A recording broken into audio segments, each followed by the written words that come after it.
Back in the 1990s, many people went insane after viewing an image posted in an old news group.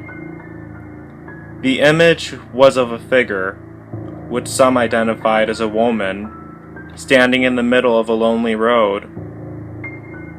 The figure is transparent to the point that its legs are barely visible and is illuminated by an unknown light source coming from the direction of the camera. Whether it's headlights, a handheld flashlight, or the light of the camera itself isn't known for sure, as the actual source of the image has never been identified. No facial features can be made out, but the figure is most easily identified by its long bony appendages, which partly resemble a spider's legs. Those who have seen the image or know of its existence have come to know the figure as the Wanderer. The first known Wanderer account occurred in year 1995. Joe Winko, a college boy who was visiting his family during the holiday season, always had an interest in the paranormal.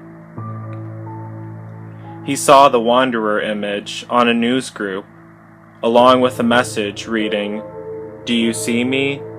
I can see you too." Dozens of other users saw the same post. Most didn't think much of it, just that it somehow seemed funny. Some actually complained that they experienced headaches when they looked at the image, and similar claims have been made by others since. But according to Joe's adoptive family, he suffered from nightmares in the nights after seeing the image. He claimed that he would wake up and see the Wanderer outside his window. Sometimes it would scrape the glass with its spider-like limbs, but usually it would just stand there and stare at him. He would find himself unable to move while in its presence, as if many unseen hands were holding him down. Even if he closed his eyes, he would still see it. His adoptive family were sure that he was just frightened by an online image and was having nightmares as a result, until Joe said that he saw the Wanderer in his waking life as well. He was convinced it was following him. He would see it even while he was in a room full of people or out in public, even though no one else saw anything. Joe's adoptive family feared for his sanity, but could only assure him that the Wanderer wasn't real.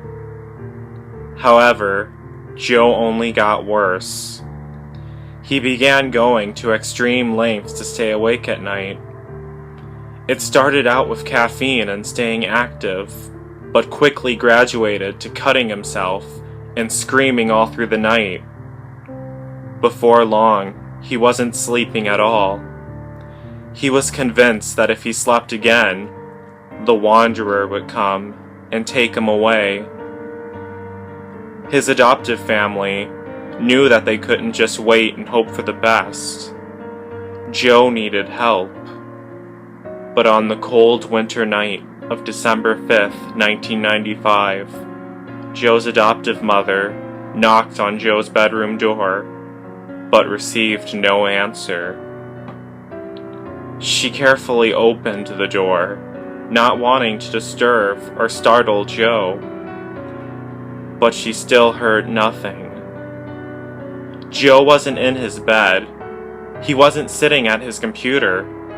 He didn't appear to be in his room at all, until his adoptive mother looked to her left and noticed a bloody handprint on the wooden closet door. Her gut feeling told her that it was Joe's handprint. She slid open the closet door and looked down. There, Joe was found, propped against the wall on his side.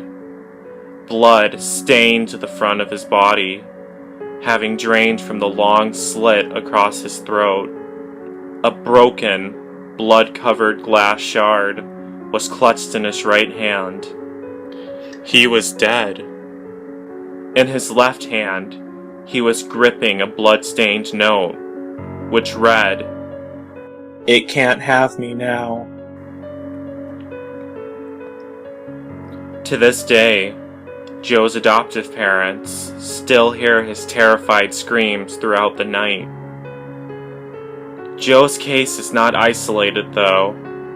Through the rest of the 90s, dozens of others went missing, gone insane, or committed suicide after viewing the image of the Wanderer. Since the turn of the century, despite my best efforts at locating the image, it seems to have disappeared. Recently, though, I posted on a news group asking if anyone has heard of the Wanderer.